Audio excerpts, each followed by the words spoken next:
Look around. Angles are everywhere.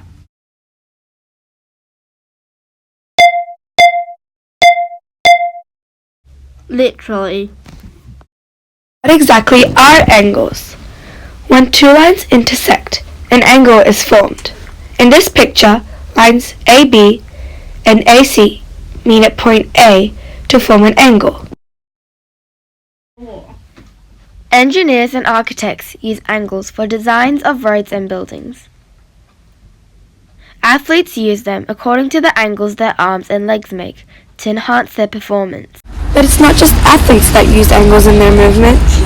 Humans and animals use angles in everyday movement as well, such as walking, jumping, and stretching.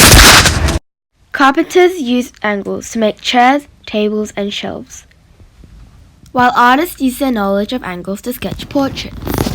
An angle is not exactly 90 degrees. This is probably one of the most important ones, as it is used to define other angles. An acute angle is always worth less than 90 degrees. An obtuse angle is always more than 90 degrees, but less than 180 degrees. Then we have a straight angle, which is basically a line, worth exactly 180 degrees. A reflex angle is worth more than 180 degrees and less than 360 degrees. And a revolution is worth 360 degrees, which is the maximum number of degrees as possible. One example is a pizza.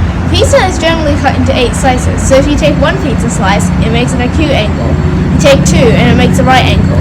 Take 3 and it's an obtuse angle, and take 4 and it will be a straight angle. Anywhere from 5 to 7 slices and you'll make a reflex angle. Take all 8 and you'll make a revolution. But why is a right angle called a right angle? Well, right originates from the Latin word rectus, meaning upright, which refers to the vertical line perpendicular to the baseline of a right angle.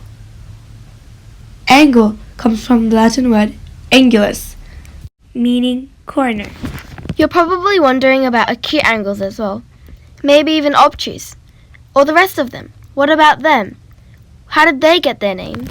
Well, acute actually means sharp, and obtuse means blunt. As you can see here, the tip of an acute angle is sharp, while the tip of an obtuse angle is blunt. It all matches up. What about straight? Like I said before, a straight angle is basically a line.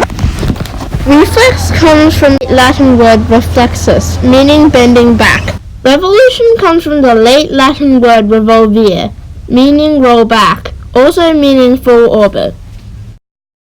But the real question is, what would life be like without angles? Without angles, we couldn't live in houses or any other buildings. We would be living in a sphere or a bubble. Angles are essential when building.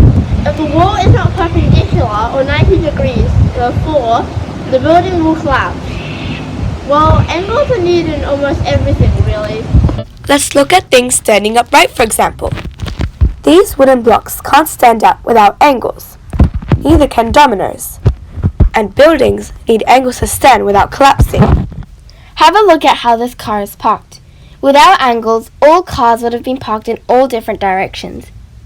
Without angles, we couldn't even store things on shelves or have clocks, letters and numbers, because they all use angles. Angles make our lives easier.